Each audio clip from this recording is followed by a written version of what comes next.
నమస్కారం, నేను మీ షణ్ముఖ్. మెడికల్ కాలేజీల అంశం అనేది మెడికల్ కాలేజీలు కట్టిండేది నేనే, ఈ కాలేజీల వ్యవస్థకు పైనీర్ అనే లెక్కన జగన్మోహన్ రెడ్డి గారు పెట్టినటువంటి ప్రెస్ మీట్కి కౌంటర్గా ఇస్తూ నారా లోకేష్ గారు చెప్పడం జరిగింది. అసలు పీపీపీ మోడల్కి ప్రైవేటైజేషన్కి తేడా తెలియకపోవడం మన ఆంధ్రప్రదేశ్ ప్రజల రాష్ట్ర దౌర్భాగ్యం అని జగన్మోహన్ రెడ్డి గారు ఉద్దేశిస్తూ మాట్లాడారు. మెడికల్ కాలేజెస్ పీపీపీ మోడల్లో కట్టే ప్రొవిజన్ అనేది నేషనల్ మెడికల్ కౌన్సిల్ ఆమోదించిన establishment of medical colleges regulation act 1999 clause 25లోనే క్లియర్గా ఉంది. మరి అయితే కేంద్ర రాష్ట్ర ప్రభుత్వాలు కూడా ఇదే అంశాన్ని పరిశీలించి కేంద్ర రాష్ట్ర ప్రభుత్వాలు సైతం ఈ మెడికల్ కాలేజెస్ నిర్మాణంలో వస్తున్నటువంటి వయబిలిటీ గ్యాప్ ఫండింగ్ ఫిల్ చేయడం అనేది ఒక కష్టతరమైనటువంటి పనిగా ఈరోజు మారినటువంటి పరిస్థితి. అందుకే ఈరోజు కేంద్ర ప్రభుత్వం సైతం కూడా పీపీపీ మోడల్ని సజెస్ట్ చేస్తోంది.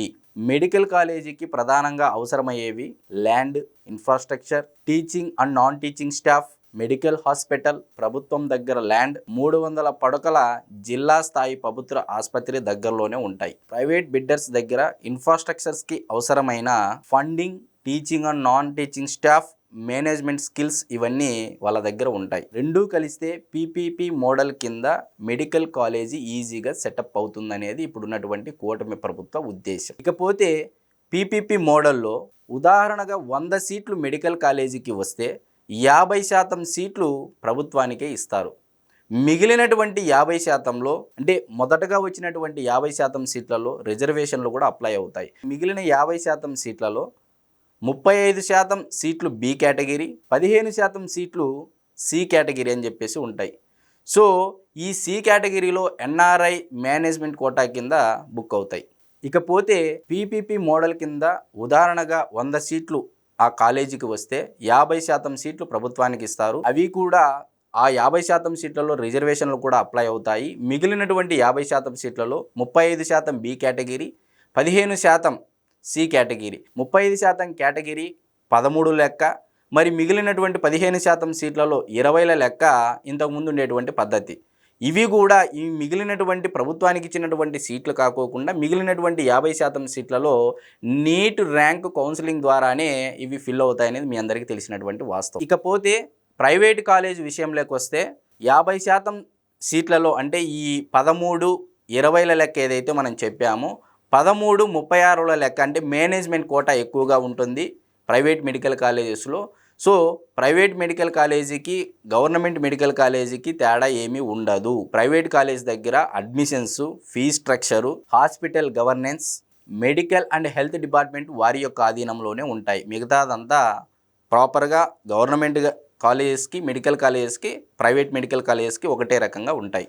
ఇకపోతే హాస్పిటల్లో ఫీజులు ఆయుష్మాన్ భారత్ కింద వచ్చేటువంటి పేషెంట్స్ ఎవరైతే ఉన్నారో వైట్ కార్డు ఉన్నటువంటి పేషెంట్స్ వీరందరూ ఉచితంగానే సేవలు అందుకుంటారు.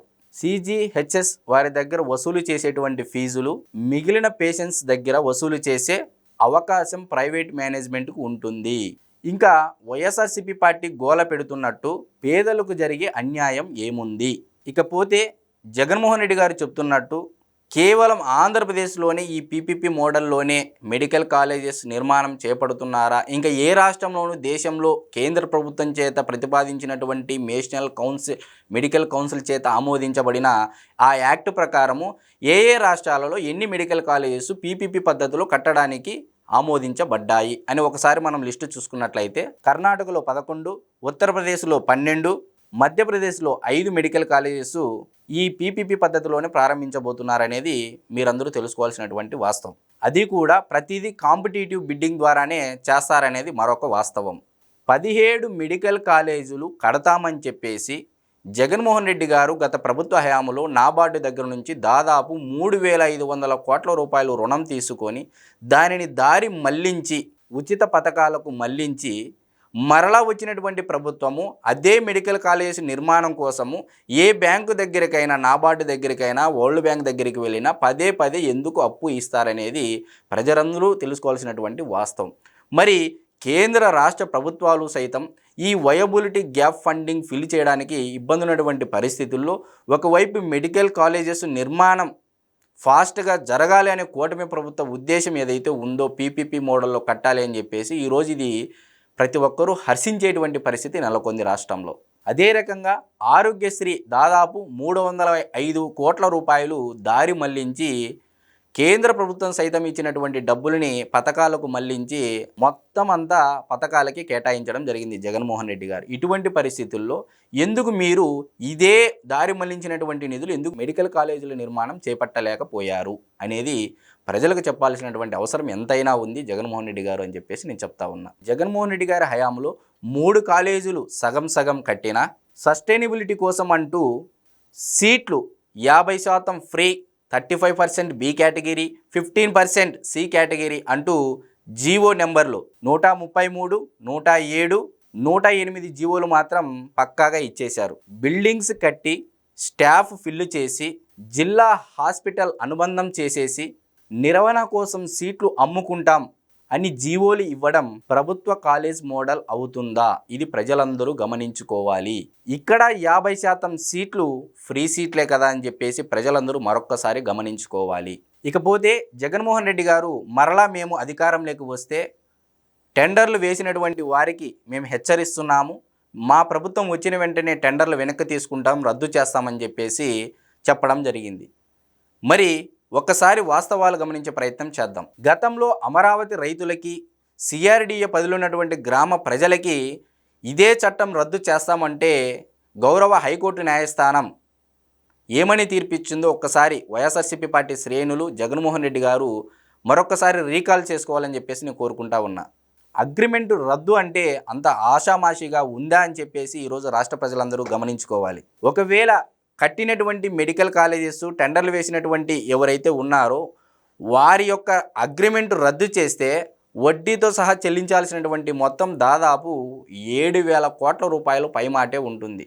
మరి అవే డబ్బులు ఉండింటే జగన్మోహన్ రెడ్డి గారి హయాంలో ఎందుకు మెడికల్ కాలేజెస్ నిర్మాణం పూర్తి అవ్వలేదు అని చెప్పేసి ఈరోజు ప్రజలందరూ జగన్మోహన్ రెడ్డి గారిని అడుగుతున్నటువంటి పరిస్థితి నెలకొంది.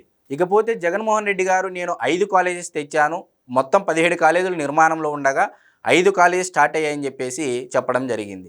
మరి ఈ 5లో కూడా 2 కాలేజీలు విజయనగరం, ఏలూరు సిబిఎన్ గారి హయాంలోనే ఇవి జరిగాయి అనేది వాస్తవం ప్రజలందరూ గమనించుకోవాలి. మిగిలినటువంటి 3 కాలేజీలు ఏవైతే ఉన్నాయో ఒక్కసారి పక్కనున్నటువంటి రాష్ట్రాలలోనూ అదేవిధంగా తెలంగాణ, కర్ణాటక, తమిళనాడు రాష్ట్రంలో అయితే డైలీ కేంద్ర ప్రభుత్వంతో గొడవలు పెట్టుకుంటూ ఉంటారు. మరి ఆ రాష్ట్రానికి ఎన్ని మెడికల్ కాలేజ్ శాంక్షన్ అయ్యాయో ఒకసారి ప్రజలందరూ గమనించుకోవాలి. 2018-19 సిబిఎన్ గారి ప్రభుత్వ హయాంలో మెడికల్ కాలేజెస్ 32, సీట్లు 4,900. 2023-24 నాటికి జగన్మోహన్ రెడ్డి గారి ప్రభుత్వ హయాంలో మెడికల్ కాలేజెస్ 37, అంటే 32, 37 5 పెరిగాయి. సీట్లు 6,485. అదే సమయంలో తెలంగాణలో 29 మెడికల్ కాలేజెస్, 4,440 సీట్లు. తమిళనాడులో 25 కాలేజెస్, 5,000 సీట్లు. కర్ణాటకలో 13, 3,000 సీట్లు. జగన్మోహన్ రెడ్డి గారి హయాంలో పెరిగినటువంటి మెడికల్ సీట్లు 1,500 మాత్రమే పెరగడం జరిగింది. ఇంతోటి దానికి జగన్మోహన్ రెడ్డి గారు నేను మెడికల్ కాలేజ్ నిర్మాణం కానీ మెడికల్ వ్యవస్థను పునరుద్ధరించడంలో నేను మాత్రమే పైనీర్ అని ఏ విధంగా అయితే ప్రెస్ మీట్ ముందుకు వచ్చి మాట్లాడుతున్నారో వారు మరొకసారి రీచెక్ చేసుకొని వాళ్ళ అంతర్మదనం చేసుకోవాలని చెప్పేసి నేను కోరుకుంటా ఉన్నా. ఇవండి వాస్తవాలు. నమస్తే.